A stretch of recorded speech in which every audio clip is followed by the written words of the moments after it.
I want to ask you about a couple of little known facts about the Teskey brothers or an individual in the band. I mean, I've read in an interview about you and Sam have a bird call.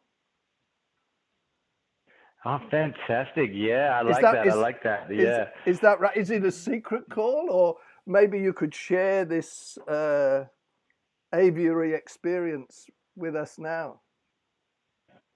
Absolutely. Well, what I'll try and do. So we do have a bird call that it sort of develops going on hikes together, going on and walking through the bush. And as I would do the call, Sam would hear it across the thing, and he does his call back to me, so I can always recognize his one, and we would just mucking around find each other across long distances. But hey, check this out. He's actually just down on the back of the property. I'm going to try this out and see if he calls back. Ready?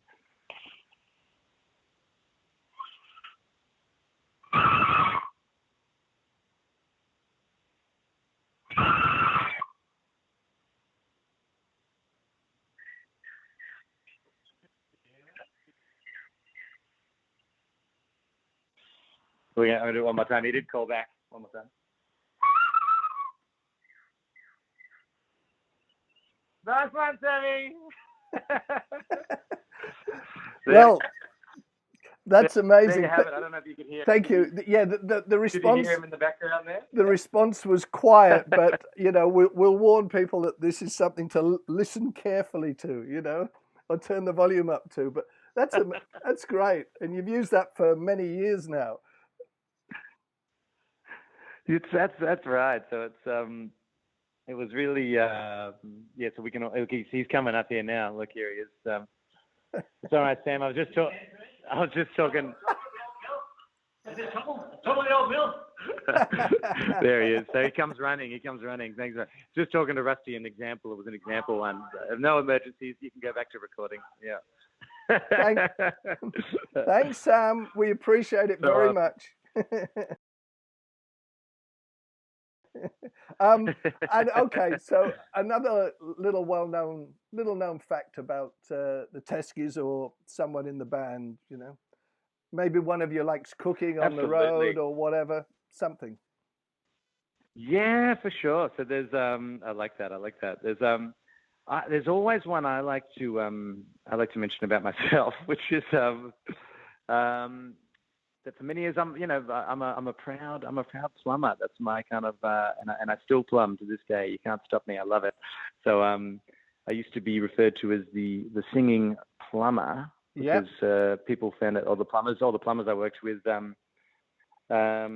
used to catch me singing a lot at work, and then also found it was surprised that we were doing gigs on the weekend. And but I've become the plumbing singer now because people in the music industry find it surprising that I do a bit of plumbing on the weekends or during the week, I should say, while we gig on the weekend. Because I love it. I love my trade, and it's a big shout out to all the plumbers out there. It's a beautiful trade, and I spent 10 years of my life working in that world full time, and I love it. It's a beautiful trade in itself. Beautiful old skills passed down.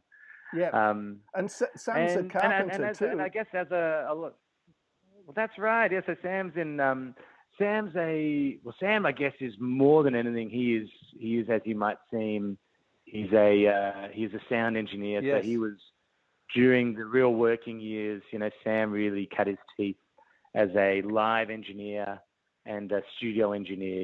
And he's that is his trade. So he really trained in that. While I did an apprenticeship and became a qualified plumber. He's very much a qualified sound engineer. So he was much more in that music world, but he's definitely a capable carpenter as well. So on the side, he's always been a very handy man too. And same with the rest of the band. I mean, another fun fact about Brendan, our bass player, is he's on top. He's always been a determined musician. He hasn't done many jobs. He's always either worked in wedding bands, worked in many bands, and he's one of those guys that's just determined to be a muso. But he did spend about a good 2 or 3 years working at the Maton factory. So he was a guitar maker for many years. Wow! And that's amazing stuff there. And he's very accomplished, carpenter and handyman as well. But the most of all, our drummer Liam can do just about anything under the sun. I mean, he is the kind of guy that you could have set him at any job and he would have been the best at what he does. I mean, he's incredible. He has made absolutely drinkable red wine, from scratch, along with many forms of booze, which is incredible. He's an industrial designer, full on. So he's spent many years designing lights and being the full on manager and head of a big, very nice lighting design place. And he's building a car at the moment. You know what I mean? How's that? He's got a, what's his car called again? It's a Karmann Ghia from scratch. He's making all the panels. He's put an engine in it. He's making this thing from the very beginning. So he really is just like one of these people. You just go, anything you could get him to design. This man can do it. It's incredible. So cool. I'm glad you gave me the name. Individuals in this group. I'm glad you gave me the name of a car. I was starting to think that maybe you were revealing the fact that he'd got a little chop shop down in Warrandyte that you could take 3 cars in and get one totally new one out of it. It's a beautiful car, and for anyone who wants to see the type of car, it is the movie Once Upon a Time in Hollywood. The car Brad Pitt drives in that, the one he's sort of hooning around in, that character in that Quentin Tarantino film. Yeah, that is the car. So check it out. It's a beautiful thing. It's a beautiful thing. So you won't. I'm always. I was about to say I'll make you a little envious. My first car was a Volkswagen Karmann Ghia, convertible. Oh, fantastic! But I don't think it's survived to today. If it is anywhere, it's probably at the Goth household here in Warrandyte. It's up in North Warrandyte. There, there's something like 20 Volkswagens on that property. So